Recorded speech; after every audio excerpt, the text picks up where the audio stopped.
예, 이번 시간은 이론편 중에서 원가를 보도록 할게요. 전선생님 1급이죠. 우리 6번째 문제 보시면 종합원가 계산 제도를 채택하고 있답니다. 직접 재료는 공정 초기에 투입되고 가공원가는 전공정을 통하여 균등하게 발생된다. 평균법에 의할 경우. 이 문제는 뭐 전선생님 2급 수준의 문제입니다. 그래서 우리 기초제공품과 단기 차수량 감안할 필요 없죠. 왜? 평균법이니까. 완성품하고 여기에 기말제공품 완성도가 60%입니다. 그러면서 당위당 원가를 줬어요. 재료비는 13원, 가공비는 15원. 그러니까 우리 쉽게 기말 제공품 원가를 구할 수 있어요. 지금 기말 제공품 원가를 구하는 거죠. 그러면 먼저 여기에 보시면 물량을 파악하고 완성품 환산량을 먼저 계산해 보시면 되는 거죠. 결국 완성품하고 기말 제공품만 있으면 돼요. 근데 완성품은 이것은 15,000원, 15,000개죠. 근데 기말 제공품은 공력초에 재료비가 다 투입한다고 그랬죠? 그러니까 5,000개. 그리고 5,000개 곱하기 60% 3,000개죠? 그래서 2만 개, 18,000개입니다. 근데 지금 우리가 원하는 것은 기말 제공품 원가를 얘기하는 거죠. 그러면서 우리 원가 요약을 안 줬어요.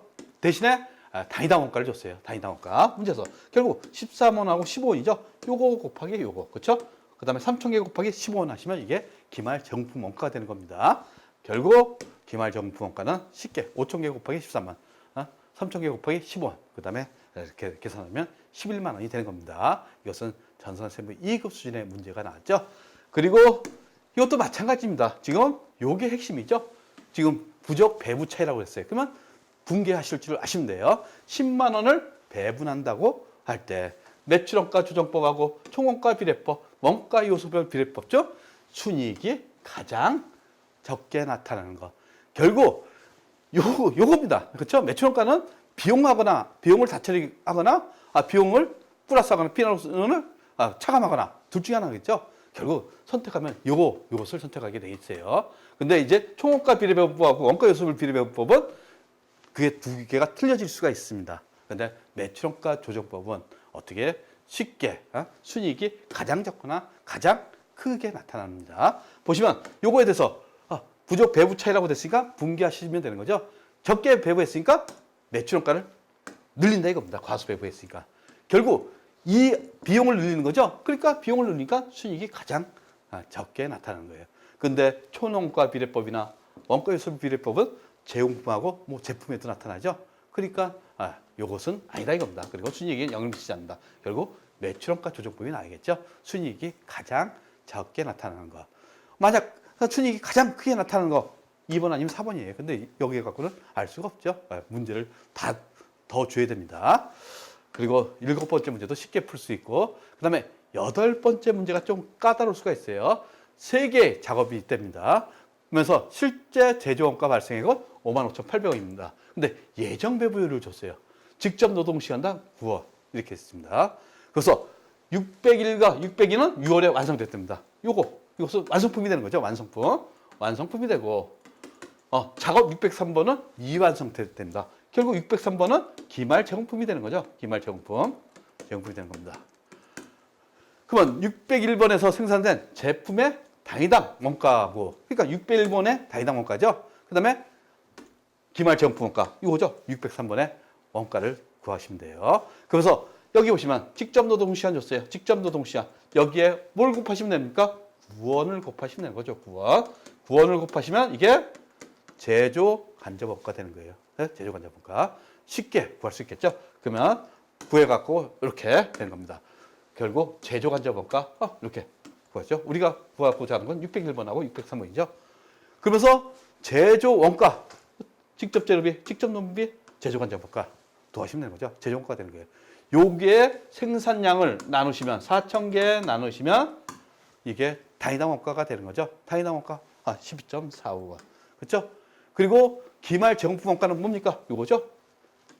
다 구하시면 되는 거예요. 33,400원. 결국 요거겠네요. 이렇게 구하시면 되는 겁니다. 이것도 말만 길지 문제는 어려운 내용은 아닙니다. 그 다음에 9번째 문제. 이것도 간단한 문제입니다. 계산식만 좀 하시면 되는 거죠. 단기에 발생한 직접 재료 원가를 구하셔. 그래서 단기 총 제조 원가를 줬어요. 그래서 제조 간접 원가는 직접 노무 원가의 50%가 배부되었는데 이는 총 제조 원가의 25%다. 그러니까 700만 원의 25%가 단기 제조 간접 원가가 되는 거죠.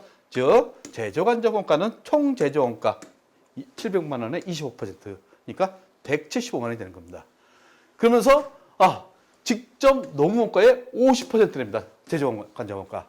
그러니까 직접 농무 원가를 구할 수 있죠. 즉 직접 농무 원가는 요 175만 원 나누기 50% 곱하시면 350만 원. 저희 여기에서는 직접 농무 원가의 50%라 했죠. 350만 원의 50%가 175만 원 된다 이겁니다.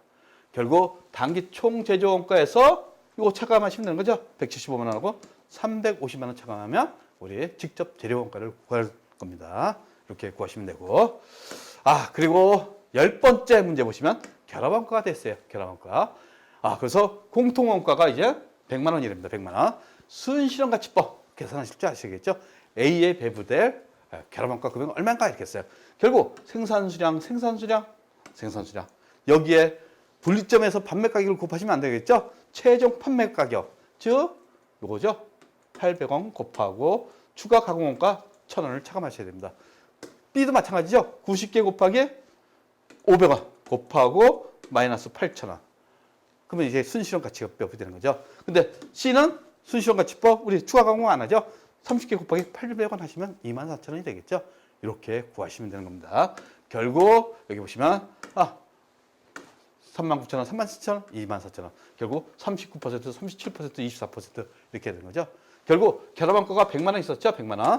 100만 원에 A에 배부될 거 39%니까 39만 원 이렇게 나오시면 되는 겁니다. 이렇게 해서 우리 9번째 문제까지 구했고 10번째 문제까지 다 구했네요. 이렇게 해서 우리 원가 문제까지 다 했어요. 다음 시간에는 세법을 보도록 하겠습니다.